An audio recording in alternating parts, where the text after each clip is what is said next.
Welcome to the New Books Network. Hi, everybody. Welcome to New Books and Literary Studies, which is a podcast channel of the New Books Network. I'm your host, Dan Moran. Stephen Powell is editor of Conversations with James Ellroy and 100 American Crime Writers. We are here today to talk about the recent biography he wrote of James Ellroy, a truly great crime writer. The name of the book is Love Me, Fierce and Danger, published in 2023 by Bloomsbury. Welcome, Stephen. Thank you, Daniel. Hello, and hello to all the viewers at home. It's a real pleasure to be here. So let's start with the big question. Why James Ellroy? Well, it started as a personal obsession that evolved into a professional one. I discovered his writing when I was a teenager, and I just fell for it hard. It spoke to me.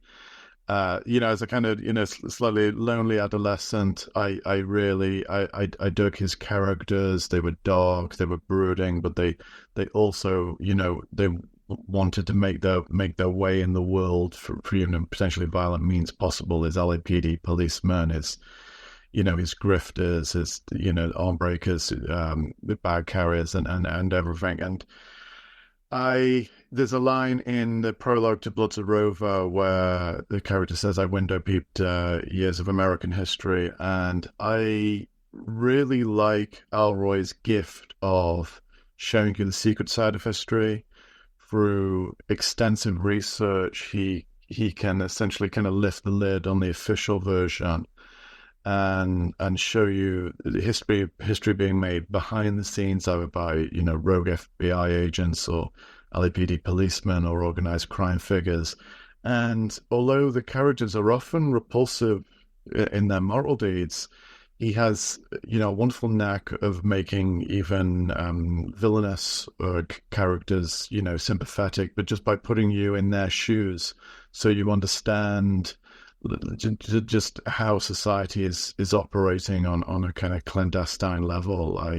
And then it became like a professional one as it became an academic, and I published more and more on him. I did my PhD on him, and I got to know him, and he was wonderful. They say never meet your heroes. Well, in this case, they were completely wrong. He's a fantastic guy. He's very generous. He's very flattered that I worked on him, and gradually that professional relationship built until I was ready to pitch in the biography, and we went from there. It's funny you said about what drew you to the books at first. So my intro book to him was American Tabloid. A friend of mine was like, you got to read this. And I want to ask you a question about, his style as it changed as it went on in his career, because when you hit that Underworld trilogy, I mean, some people dig it like me and you, and some people don't. All of those one sentence paragraphs where you have to keep through. How do you think that style suits, Ellroy's great project and his content?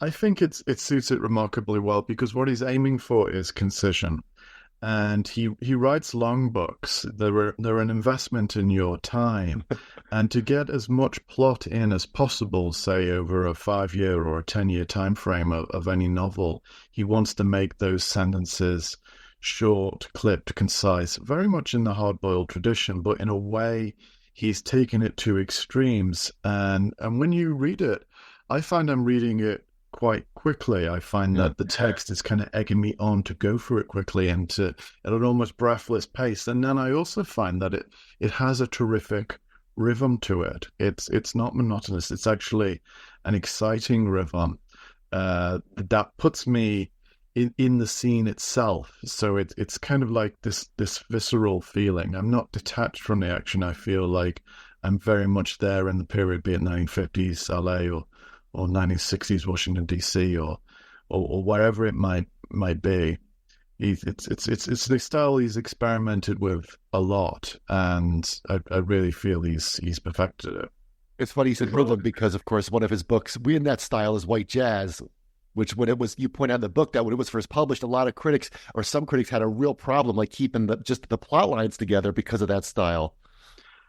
Yeah, absolutely. I mean, he was, at the time, he was specifically interested in bebop jazz and the way it can be used to convey confusion. In this case, the confusion of the first-person narrator, Dave Klein, who's a LAPD member. He's also a murderer. He's an organized crime figure. And his moral breakdown his sense of panic, Yeah. everything that's going on in his life, incestuous feelings for his sister, and just the neck closing in.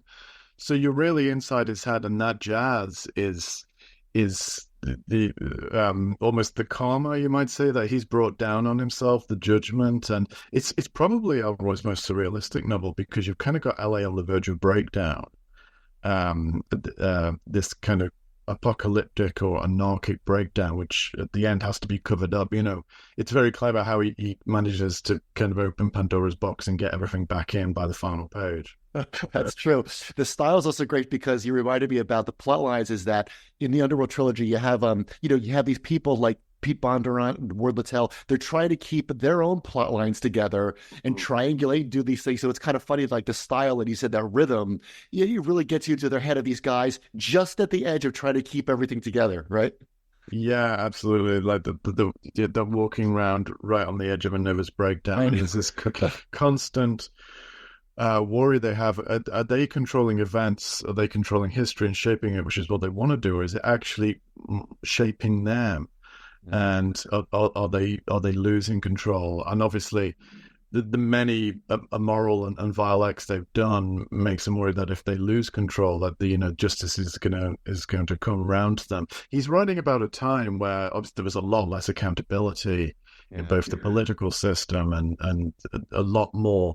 But and also the police, there's a lot more institutionalized corruption. So these things feel so plausible and real. Terrific. So you mentioned earlier that, you said, I was going to ask you about this, like never meet your heroes, but, you said Ellroy was great. And your book ends, that last paragraph is you leaving a message on his answering machine, which I thought was hilarious, when you're like, hi, my name is Stephen Powell, and I'm going to write your biography. So I want to talk a little more about that, because one of the fun things about Ellroy is that he has this persona, right? And you talk in the book about how sometimes he can turn on this shtick at book readings and turn it on. But it's funny, because your book doesn't really suggest that it's an act. It's almost like he reminded me of the comedian Andy Kaufman, where he would like kind of do these like kind of things, and it wasn't an act, but it wasn't, you don't know if it's the real guy. So I have to ask you again to tell me more about what it was like when you first met him, and how to go from there. Well, when I first met him, I was just in my early 20s, a PhD student, and he was so generous, because I thought, oh, he's not going to, this is a guy who's pulling in Hollywood deals. Why would he, in a different country, why would he even talk to me? But he was so generous with his time and sending me manuscripts or anything that I asked for, really. I didn't even know that behind the scenes, this was shortly after his second divorce, and he was going through affair after affair. It's kind of like emotional life was in a kind of free fall, but he was also exceedingly generous. It wasn't as if it was getting him down and he was snapping at me or anyone else in particular.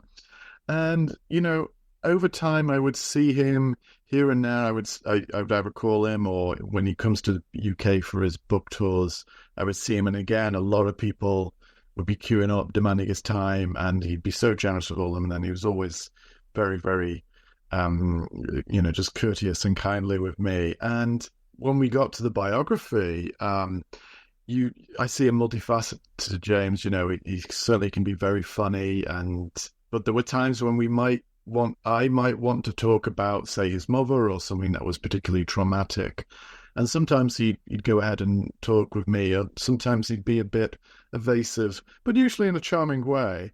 And then I began to develop techniques where I knew I could double back to something. You wouldn't necessarily say, hey, James, tell me about your murdered mother, but you might say, well, what sort of music did she like? And that in itself would lead to, almost a wonderful verbal treatise on her taste in music. And I could tell you, he's such a profound speaker. I remember thinking, I was recording the conversation, so I was like, part of me just wanted to take the transcript and just publish the transcript, because he was such a kind of compulsive and just amazing speaker. He could hold you in a trance. So I saw many, many sides to him, and I hope that comes out in the book, because obviously he's done things he regrets, just as I've done some things I regret. But he's also been incredibly kind. He tends to do things and doesn't do anything by half. When he, because he's had breakdowns and stuff, that can lead to certain extremes of behavior or or particular lows, and he's had massive highs as well. So very hard to. It's very important for me to capture that on paper, because I'm more of a kind of I'm a reasonably level-headed guy myself, so I really want to capture those kind of highs and lows. That's great. Yeah, he doesn't do anything halfway. Let's go backwards. You mentioned his mother, and I want to fill in some of our listeners who might not know this. Now, some of us have read My Dark Places, which is his memoir from 1996, where he talks about his adolescence and the big events that shaped up his life. But tell our listeners who might not know the story about what happened to Ellroy when he was 10 years old. I think this was in 58, I think. That's correct. Yeah. Well, in 1958, his parents had recently divorced, and he'd moved with his mother out of LA to El Monte, which was a small town he really hated because there wasn't much going on. He was away from his father. His mother was the better parent of the two. You know, she made him do his homework and go to bed on time, and made sure he was in school on time, and a pretty good parent. But he resented her. Then one weekend when he was with his dad, his mother went on a date one night with a man who was never identified, and she was raped and murdered. Her corpse was discovered the next day by a Boy Scout troop, and the case was never solved. Now, for Ellroy himself, he's only 10 years old, and as he says now, he just went into shock. He didn't mourn properly. If anything, he was a little bit pleased that because his dad was so lax as a father, that he could pretty much do what he wanted, he could eat what he wanted, he had all of this freedom. And he just didn't mourn her. But it was actually the start of a kind of long period, a long breakdown for him, and some very, very difficult years. His dad didn't have any money and was virtually unemployed most of the time. And they scraped by. He ended up being expelled from school. James, his birth name was Lee, I should say. And he got involved with the wrong set, to put it mildly. He even ended, James or Lee, he ended up in the American Nazi Party for a while, had this flirtation with them, which he now deeply regrets and has repented for. And he ended up being expelled from school and experimenting with drugs, the recreational drugs that were popular at the time, doing some housebreaking, doing some petty crime. He ended up doing time in the LA County jail system. And he went on this long spiral, and the nature of these things is you don't come out of them until you hit rock bottom. And he did hit rock bottom. He almost died of a lung abscess and pneumonia and various other health complications caused by his very poor and wretched lifestyle. And when he hit rock bottom, that was the start of him crawling out of it, which he did, you know, with what appears to be remarkable strength and determination. Yeah. Not only to survive, but actually make something of his life. And boy, did he achieve that. Yeah. You say, here's a quote from your book. You say, quote, "At the age of 27, he had come close to a terrifying death. Ellroy was depressed by the thought that so much of his life had been spent in squalor, and he had no achievement to his name." Mm-hmm. Yes, and that has stuck by with him all these years, because he's a man in a hurry, to be honest, and he still writes every day, even now in his mid-70s. He's kind of in a hyperdrive to achieve. But so to go back to that age of 27, he joins Alcoholics Anonymous, and the AA scene in LA at the time was sounds quite wonderful. Actually, it was quite wonderful because it was full of artists and bohemian types who, and they were usually quite younger, and they had got clean, they'd had some bad times, but it was a great place for connections. It was a great place for friendships. It was also a great place for relationships, be they casual or not. It was quite the scene, and he met some incredible people. And, you know, he started writing, which writing had always been his solace, even when he was down, when he was homeless. He could always go to a library. He could, you know, there's no more loyal friend than a book, as Hemingway said. He always had a book to hand and a crime novel. And he felt confident that not only could he imitate the kind of crime genre specifications, he thought that he could he could beat them. He thought, I can do better than this. I can write better than some of the novels I'm reading right now are a little bit unimaginative. So that's when he started writing, yeah. So he writes his first sentences in the summer of 1977. He's 29, and these are the two sentences. Quote, Business was good. It was the same every summer. So how'd it go with the early books? Can you talk about those? Yeah, I mean, I love that opening line. I think if that's your first sentence, he even said, I had a feeling after that sentence came to me, I was going to succeed. It's a great opening sentence, yeah. Brown's Requiem and Clandestine are definitely early formative texts. Brown's Requiem was heavily modelled on the kind of Raymond Chandler, Philip Marlowe private eye novel. But even here, there's originality because his character is actually a repo man who kind of gets involved in a PI case, which is he's way out of his depth. And, you know, the really good novels, they were published by Avon. His second novel, Clandestine's the better one, because that was actually inspired by his mother's murder. And he said, I solved the case in the book. I solved the case through fiction.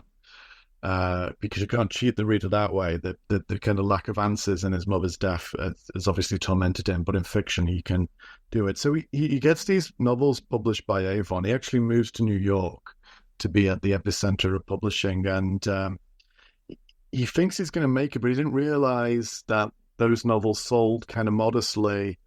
And really, as an author, you're being judged from the start, and you need a hit very quickly, or you might find yourself cut off. And that's what he did. His relationship with Avon came to an abrupt end, although it was revived later on.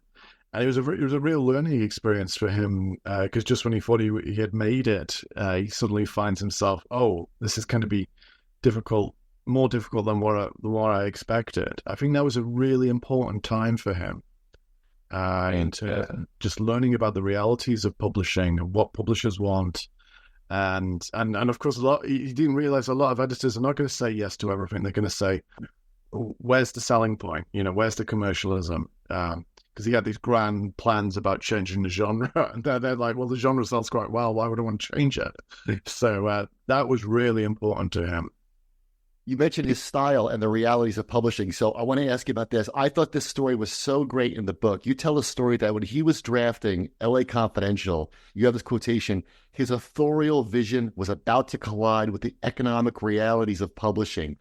So can you tell our listeners that story about putting all the conjunctions in and then taking them all out, and how that developed his style? I thought that was fascinating.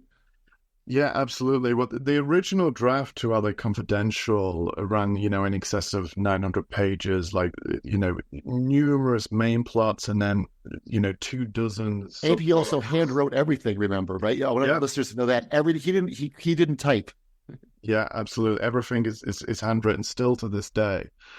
And there was an editor on that project who thought it was far too long, and told him bluntly, you need to cut a third, otherwise we're not even going to break even on this book, because you'd have to sell X amount of copies. The longer a book is, the more expensive it is to produce. And he was kind of furious about this, because he felt that the narrative was completely inviolate, and you couldn't take out one character, one subplot, or even a single scene without the whole thing collapsing like a House of Cards. So he was sitting around with his agent, Nat Sobel, who's one of the great agents, and discussing it. And Nat Sobel joked that, you could take out a couple of words. And he started going through a page and just crossing through conjunctions and adverbs, connecting words and whatnot. And Nat said, well, how are they going to read this? Because he said it looked like a redacted CIA file. He's like, no, let me read it aloud. He starts reading aloud, and then Nat begins to hear that rhythm. And he realizes that if I can do this page by page over all 900 pages, I can massively reduce the size of the text. I can keep the structure, the characters, the plot exactly as I intended.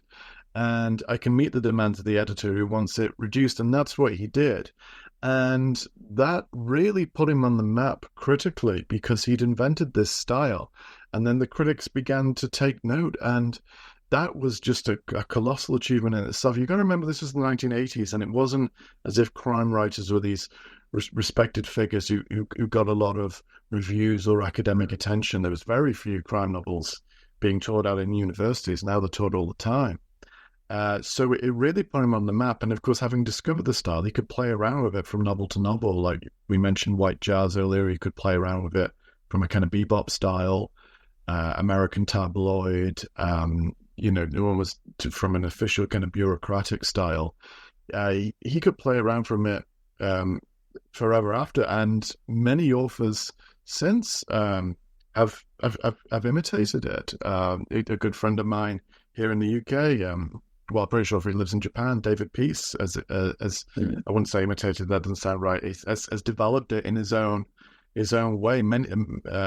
Megan Abbott, many authors have been inspired by James Ellroy, whether it be a stylistic influence or a structural influence or a period influence. They have really taken and run with some of the things he's achieved with the genre. That's such a great story because you're always telling your students, omit needless words. That's a big thing from Strunk and White. Omit needless words, and like nobody likes to get that kind of feedback. But then it's kind of funny. Like now he looks back, like what a lucky accident that some editors like you got to cut this down, and he ends up inventing this thing that's so perfect for what he wants to do as a writer, right? Absolutely. I mean, he'd even said, part of the appeal of writing novels is it feels like it's the art form most indigenous to one person, i.e. the author. But like, it does feel like, well, actually, as a collective effort, the input of agents and editors is something that he's always really appreciated. I mean, he's clashed with them. He's put his foot down and saying, no, I'm not going to change that, and often for the better. But the input he has had, the whole operation with Alfred Knopf, I think has been very, very good and beneficial to him. Let's talk about that, because you pointed out in the book that he really wanted to be at Knopf. Like that was a big thing for him. And that's funny because you mentioned before about crime novels being taught in universities, that he was part of this time when, like you want Knopf to publish a crime novel where, 40 years ago, that would have been almost out of the question. So can you talk about why he wanted them as his publisher? Yeah, well, Knopf had a fine tradition of publishing some crime writers like Raymond Chandler and Maurice MacDonald. And when Ellroy was on the block, one of his friends, Andrew Vax, had been picked up by Knopf. And they had a very, very, and they still do have a very good business model of picking quality writers and let the quality dictate the commercial viability of the subject. And that they would use book scouts to go out and find books. And Ellroy himself was scouted by Sonny Mehta, the great editor-in-chief of Knopf. He died a few years ago, but he was there for several decades. And Ellroy had gone, from Avon to the Mysterious Press. He'd had good publishers. They'd been rather genre-focused. And he knew that Knopf could give him that critical respectability, but also that greater commercial potential. And they tended to rely on book contracts that were 3 or 4 book series, and their series contracts tended to suit his style of series, which were, rather than having one lead character just running through it like a recurring detective, rather him created this entire world of the LA Quartet, this entire LA, where you kind of drift between several people's viewpoints, and he stayed with them ever since. And just he's described it when he went to them in the late 80s, early 90s as a time when it all came together for him. The book cover designer Chip Kidd is one of the best in the business. I spoke to him. He's a lovely guy, and he really created a pulpy, a noirish pop art type look that really suited Ellroy's fiction. Just the whole operation. Now the editors he had, like Edward Castemeyer, even actually the publicity guys he had, like Paul Bogards, who would arrange him these incredible literary tours where you go through Australia, Europe, all of the US, even South America, and you don't get literary tours like that anymore. I think Ellroy was one of the last people to do them, and he would have these exhausting tours where he meets so many readers and develop relationships with the bookstore chains and with journalists. Just the whole thing there is part of the reason we know Ellroy so well, that he's been on our TV screens and our newspaper pages, and his persona kind of suits that perfectly. If he has this kind of demon dog persona, which is recognizable from everything from just his spiel to the kind of Hawaiian shirts that he's very fond of wearing. that you could have something there where you could say, okay, Ellroy, yeah, that guy, and it automatically creates this kind of spark of recognition in you. Yeah. It's like the opposite of someone like Cormac McCarthy, who's like, no, I just write the books and you go out and do it. Yeah. I also love your point about Andrew Vox, because I know his novels too. So I'm like, oh man, imagine if those two collaborated and wrote a novel together. You'd have to like create like a whole new language. Yeah, absolutely. I mean, I spoke to Andrew Vox only a few months before he died. In fact, I was shocked by his passing because he was a character in himself, Right. and I had to go through a whole security system to get an interview with him, because being a prosecutor of sex offenders, he was a target, and he had many kind of cutouts, and it was kind of like a spy novel getting a conversation with him. But but he was incredible, and absolutely incredible. And yeah, he and Ellroy, bombed around together in New York for a while, and that's what I loved about writing the book, and I hope readers love it too. Is like, well, if you can put someone in New York in the '80s and what it was like, the whole scene there. I mean, particularly before publishing was hit by the internet, which kind of complicated things massively. In that these guys, they thought they could do anything, and many of them did. They did anything. Ellroy certainly did. There's a part, speaking of Andrew Vox, there's a part in the book where you have, I think Ellroy's in a car and he says, Robert B. Parker's going to die and Elmer Leonard's going to die. And he starts naming all these other writers. And you mentioned earlier in the book that he loved The Friends of Eddie Coyle, which we all love, by George V. Higgins. Everyone loves that book. He loved The New Centurions by Joseph Wambach. Like, did you learn anything else? Because I'm just interested, like, who does Ellroy admire as a writer? Like, who does Ellroy like to read? Oh gosh, many writers, and obviously his writing style his writing tastes have changed over the years. I know he likes The Fixer by Bernard Malamud, so kind of high literature as well. I mean, as a kid he read the Mickey Spillane books, but he kind of grew out of them very quickly. He kind of liked the kind of naughtiness of them, not only politically, but just the sex and violence being in your face. I think a big influence for him was Joseph Wambaugh, an absolutely big influence, because Wambaugh showed him the drama, the inner drama of the lives of policemen in the LAPD. And this was an institution that had been arresting Ellroy and locking him up. But he was able to see what policemen's lives were like, how they're basically, good guys, and they were in the right, and in a way he was in the wrong, although he obviously circumstances had kind of put him there, and that became very important to him. Although Ellroy doesn't write, say, dramas about police life, they're very much like crime thrillers, but just the whole kind of ethics of the police and the banter and the communication and the chemistry that policemen have. I know Joseph Wambaugh was a huge influence with his novels like The Choir Boys and The Centurions, The Blue Knight. They were a huge influence. When you mentioned in the book The Friends of Eddie Coyle, I thought of how, as George B. Higgins' career went on, his plots became more elliptical, and you had to do a lot more work, quote unquote, as a reader to follow what was going on under the dialogue. And that struck me like that's something you have to do, and it's fun to do when you read Ellroy. Like the fun of reading James Ellroy now is doing all that work and trying to keep in your head of who knows what, when, at what time. So it struck me as that's also a nice dovetail you point out in the book. Yes, thank you. I mean, he has expanded his own universe, which he's created by doing this second LA quartet that's set during wartime. But he's kind of changed it, and now that he's kind of jumped forward a bit and put it back in the 1960s with the latest novel, The Enchanters, which takes in the death of Marilyn Monroe and the ascendancy of the Kennedys, and well, we're actually more like the apex of the Kennedys.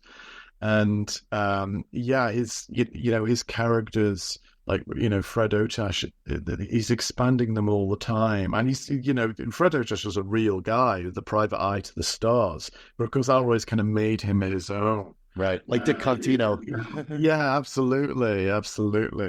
I know he much preferred Contino as a person to Otash, who he thought was quite despicable, truth be told. But he's made him a bit more sympathetic. He's given him a bit more depth as a character, because he has to be. Otherwise, the reader wouldn't root for any of these characters, if they met him on a one-to-one level. I mean, I'm something of a believer in the banality of evil, But I think what Ellroy does so brilliantly is to make you empathize with these movers and shakers so that you can go on the journey with them.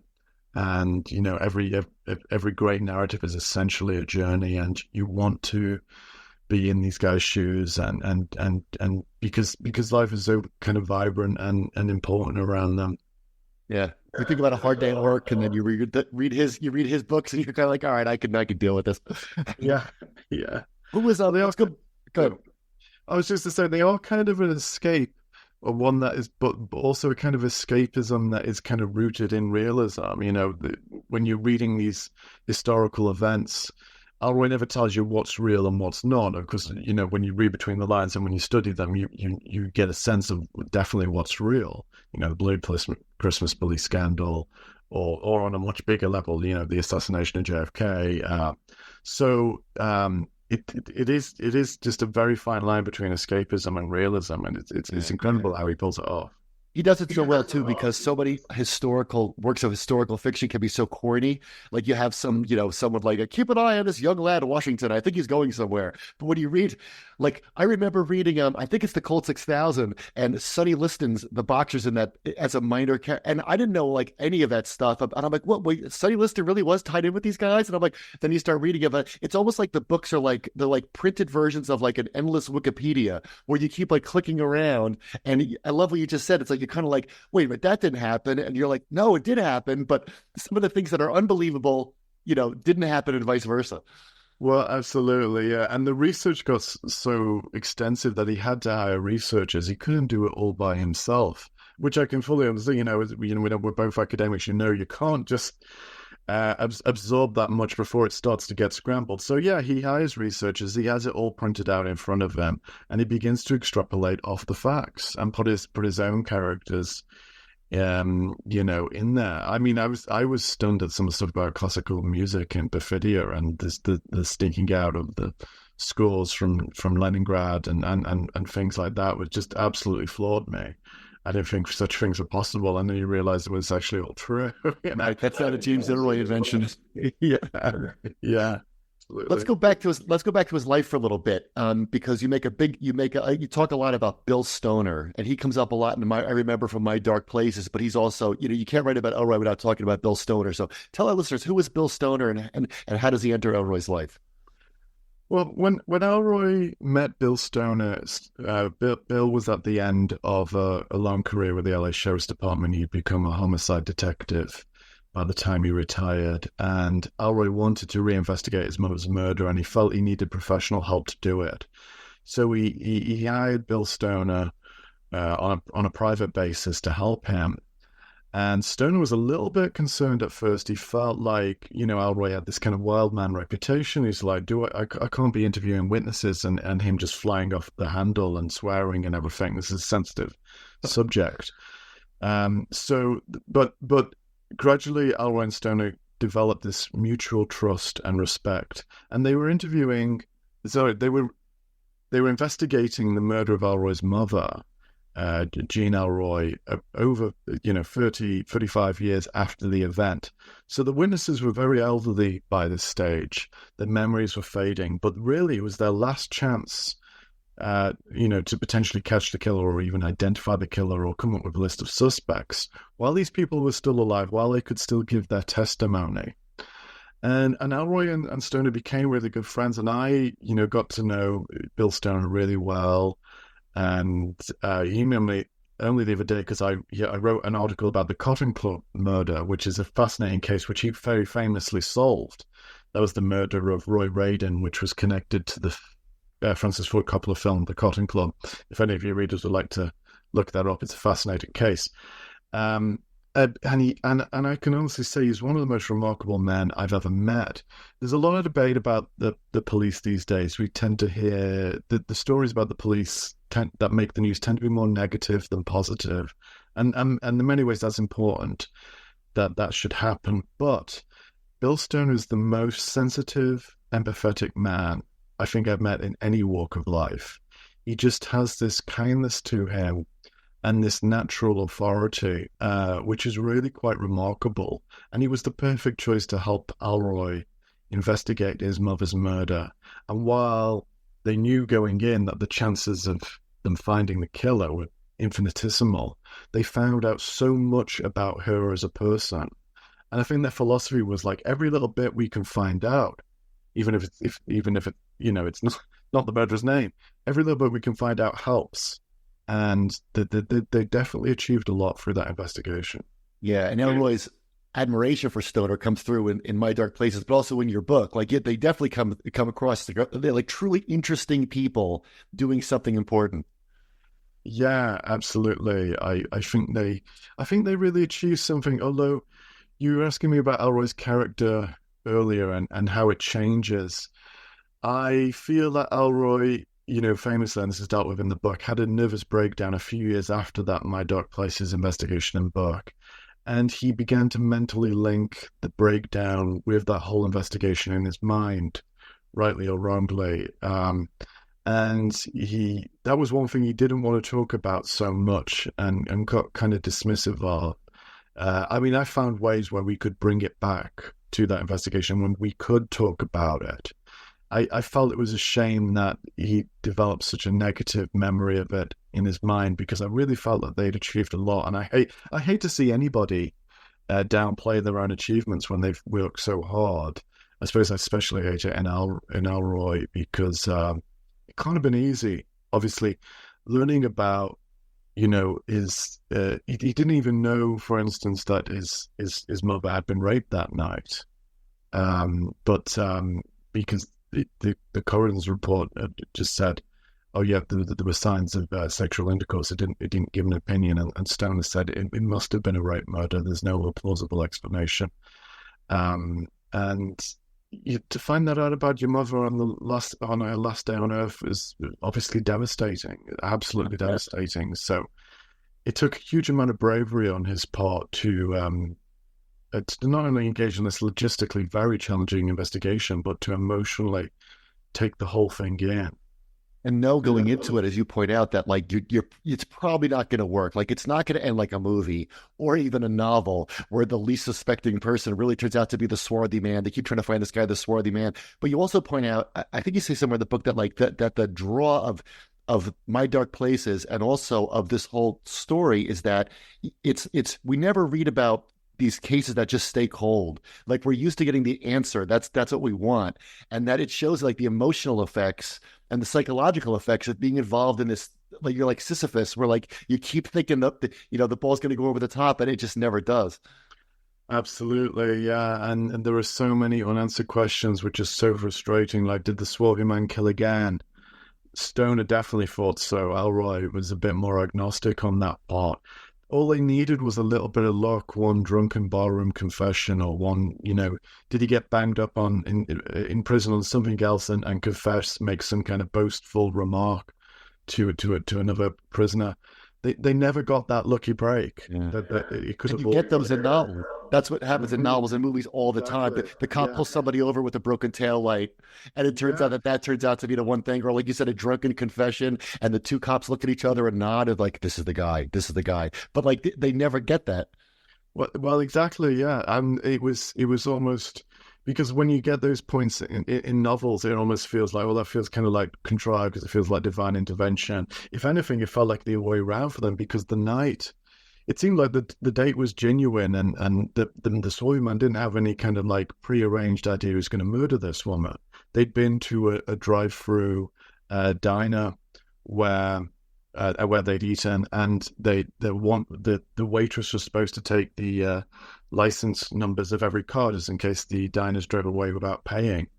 And they interviewed the waitress, who said, well, this looked like such a respectable couple. You wouldn't think that, and they were dressed nicely, they seemed to be well spoken. I knew they weren't going to drive away without paying, so I forgot to take the number. And if he'd taken the license plate number, the case would have been solved that night. And Stoner says that haunted him, and obviously it haunted the waitress. She was racked with awful guilt over that. And so life is not a movie, and it's not a novel. And I know, I think maybe definitely one of the reasons James has created this whole world, from novel to novel, is to kind of escape from the realities of life. And in some ways, one of his favorite lines is like he likes to live in the 1950s. He doesn't like the modern life. He doesn't have a cell phone. He doesn't have a computer. He doesn't go on the internet. So he can kind of like somewhat mentally live in the 1950s. He can stay in that time. Interesting. So moving on from Bill Stoner to the women in his life. Now, this book is a that's talk about multiple plot lines. The women keep snowballing. We get a lot in the book about his girlfriends and his wives and his mistresses. We get the girls in high school. We get Helen Knode. We get someone named Laura, to whom he proposed while he was married to Helen. We get Erica Schickel. We get many more. So Ellroy himself, as you point out, tried to make sense of these in his book, The Hilliker Curse. But you and Ellroy both say that this is a bad book. Ellroy says, I just wish it would go out of print. Without going into the whole, underworld USA plotting of all these women, like, what's your big takeaway about Ellroy's many romantic entanglements?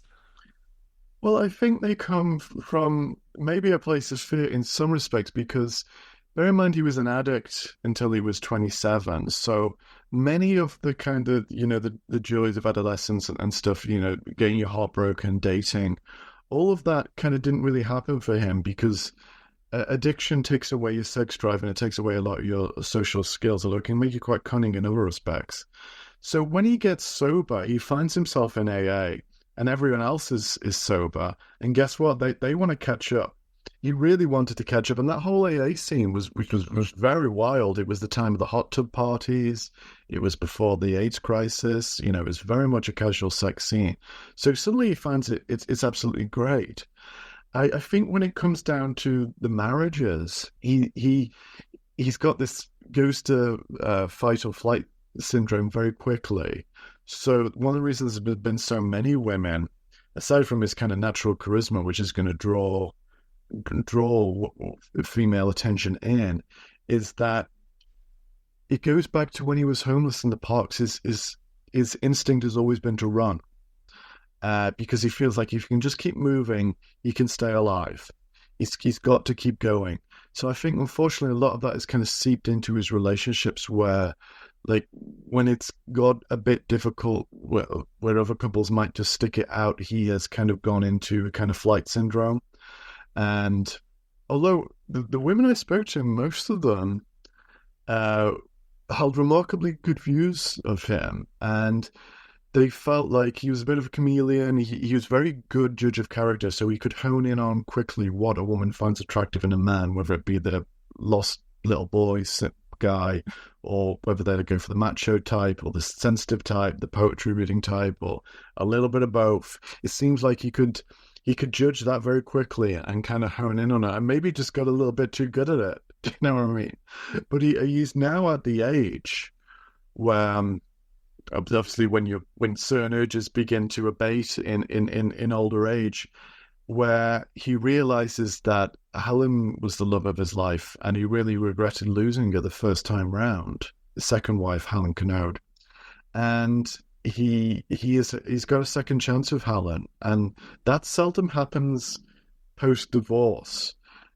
So they're back together now. They're a couple. They've got a routine, which is very good for them. They live in separate apartments down the hall from each other in Denver, so they respect each other's space, which I think is very important for all couples. They figured it out, how to be happy together.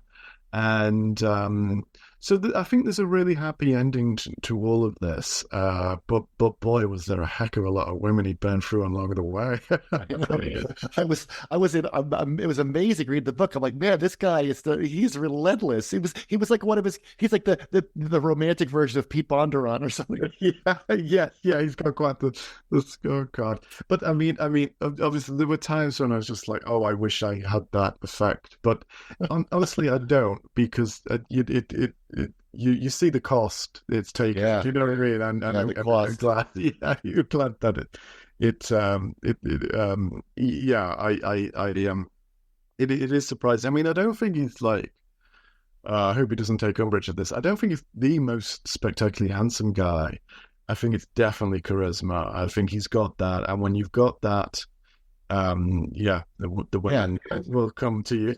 He's got that thing where he put it at these book signings. He just starts doing his act, and like all of it, he's got his Hawaiian shirt on and his round glasses, and like all of a sudden he's like, "Okay, you're married? Oh, that's no problem." Yes, yeah. Let's talk about. I want to get your opinion about some of the film versions of Ellroy. So there's been a lot of documentaries made about him. The movie Cop was adaptation of one of his books, but the most famous of these, financially and critically, was L.A. Confidential. So that comes out in 1997. A huge, big, critically acclaimed film. Made a lot of people's careers in it. What did Ellroy think about it? Because his opinions kind of changed. Aces after Curtis Hanson died. But what did Ellroy think about that whole experience of being adapted? Well, at first he was nothing but grateful. I mean, he felt it was unlikely that the film would get made because he thought it was his most difficult novel, and he was right. His first thought was, how on earth are you going to condense that? But he had great faith in both of the main creative forces behind it. Firstly, Brian Helgeland, who was a young screenwriter at the time, who had a lot of admiration for Ellroy. It was like his idol. And Curtis Hanson was a very capable director and a very level-headed guy, almost never raised his voice. It seemed nothing would faze him. So I think the two of them were actually perfect, for adapting the story. And it was a little bit of a tumultuous shoot. You had two unknown Australian actors at the time, Russell Crowe, Guy Pearce, have both gone on to be huge, but there was a lot of ego clashing on set. And now we know stuff about, Kevin Spacey that wasn't known at the time. There was ego clashing between Crowe and James Cromwell and the creators said. So it was kind of a difficult shoot in terms of the egos, but Ellroy was nothing but grateful, and he says now that he kind of hated the film from the beginning. But Helen said something very important at one of the kind of test screenings. She said, "Look, I think the critics are going to love this," and they did. It was taken to the Cannes Film Festival particularly because Warner Brothers didn't have much faith in it, but Curtis Hanson wanted to get critical momentum, and one of the best places to do that is Cannes because, European critics, tend to love these American crime films. So, yeah, you're absolutely right. It comes out as a huge hit. It wins Oscars. And then over time, Ellroy becomes more and more unguarded in his criticism of it, where it's a little bit of sniping here and there, and then sadly Curtis Hanson passes away a few years ago, and Ellroy seems to this. It's just like he's kind of dog off the leash. He starts criticizing the film left, right, and center. At the same time, he's trying to get LA Confidential 2 made. It seems there's a strange dichotomy in him, in that, yeah, there was some real talk about LA Confidential 2. Chadwick Boseman was attached at one point. That very great actor who sadly passed away shortly thereafter. But Ellroy seemed like he doesn't like how that film has become so attached to his legacy and so attached to his name. And Ellroy's a guy who likes to be in complete control and obviously wants to keep producing great novels and wants to keep developing his style in his own way, and doesn't like that kind of Hollywoodized version of his film. But personally, I think it's great. I think they did a spectacular job. Yeah, me too. I mean, I remember when the film came out, I was thinking to myself, how are they going to adapt this? Because I just read the book, and I remember a line, and it stuck with me after all these years. Ellroy said, he was giving an interview somewhere, and he said, "I sold my soul, but they bought it back for me." And I thought that was a great endorsement of the movie. But then, later now he's like, "Oh, Russell Crowe is terrible in it. Kim Basinger's no good in it." So, I guess it's par for the course, and it must be irritating where he's like, "I've done other things." It's like Orson Welles being asked about Citizen Kane, like, "I've done other things." Yes, but... yeah, absolutely. I mean, there were problems with Russell Crowe on set. Not all of them I can go into because you're sworn to secrecy on a lot of these things when Hollywood insiders talk to you. But I did speak to a lot of people involved in the making of the film, and yeah, believe me, it was a troubled shoot, and it could have probably fallen apart just because the amount of opinions that were involved. But there were days when certain cast members walked off set. It got pretty testy, to say the least. But I sometimes that alchemy in conflict just creates something that, comes off, great on film. And I think everyone was at the best. I don't think Curtis Hanson, God rest his soul, ever made a film quite as good as that again, although he did interesting work. I just think it really comes off. And one of the sadder things that I was told, I interviewed Brian Halligan, who's a wonderful guy who went on to his own great directing career, is that when they were pitching round LA Confidential 2, they took it everywhere. They took it to every studio. And then they decided whatever filmmaking is in 2020 or when this was, filmmaking isn't in a place where we can make LA Confidential 2 anymore, or any films like LA Confidential has become, much more kind of franchise driven and less about risk taking.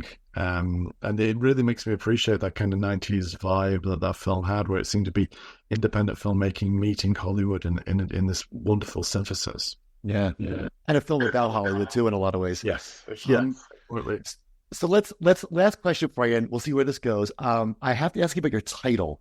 And I want you to talk about the title of the book, Love Me, Fierce and Danger. Tell our listeners where the actual words come from, and then why. What was it like when you were like, that's the name of the book? Love Me, Fierce and Danger, for your listeners, is the last line of White Jazz. And it's a line that just hit me in the heart. When I first read it, I absolutely loved that line. It's first-person narration of Dave Klein. I didn't fully understand it. I didn't need to. I understood it emotionally, even if I didn't understand it in a kind of literal sense. And when I began the project, there was just a working title, James Ellroy, the biography. And Ellroy was saying to me one day, that's a little flat. He wanted to call it something like The Night Runner or the Running Man or something kind of.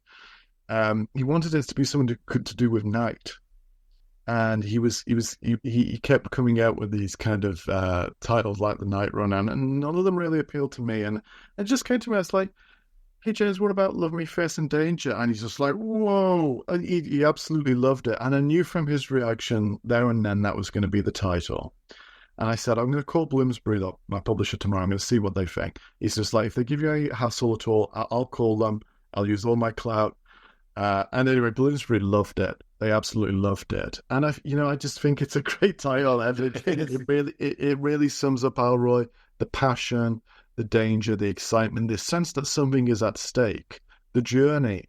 It seems to sum up so much of his personality and his emotions. And you know what? He sent me a box of Glenlivet the next day. In the post, because he loved that title so much. He's sober himself, he doesn't drink, but he likes to gift alcohol, Glenlivet, or always the best champagne, or something like that when he's really pleased with you, or whenever he has a book come out. Everybody at Knopf gets the best presents imaginable. He's so grateful to everyone, and that was a special day. I do feel that title really sums up everything about James Ellroy's work and everything about his life. And in a way, it's so happy because he's come through it. It could have gone the other way, the danger or the fierceness. It could have led to some sort of more serious collapse or, God forbid, death. But like the fact that he's come through it and he's still writing today, and perhaps most importantly of all, he's happy. I know. Right. That's true. Yeah, you make that point in the book that he is. Yeah, he at the end of the book, he's not. Yeah, that's a very good point that I didn't realize till now. What he's got his apartment. He's down the hall from Helen. He's still writing books in longhand. He doesn't have to worry about things financially. Like he did it. Like he did what he wanted to do when he was in his 20s. Yeah, absolutely. I mean, don't get me wrong. It's a burning happiness. It's the happiness he wants. It's not quite contentment, because contentment would probably make us stop, wouldn't it? Right? It's definitely like he knows exactly what the books he wants to write in the time he's got left. Yeah. And to be writing books these size at his age, I mean, it takes a lot out of him, but he can do it, and I'm just glad he's still doing it. Absolutely. So, Stephen Powell, Love Me, Fierce and Danger, The Life of James Ellroy, published by Bloomsbury. It's a terrific, terrific book. anyone who likes James Ellroy or crime fiction in general has to get a hold of it. It'll reawaken your love for James Ellroy if you like his stuff. And if you're just curious or all you know is LA Confidential, it'll definitely set you on the road that I've been on and certainly Stephen's been on for years. So Stephen, thank you so much for coming on the show. Thank you, Daniel. Thank you so much for having me. I've really enjoyed it, and I hope the viewers at home, listeners, have enjoyed it too. And invite me back anytime.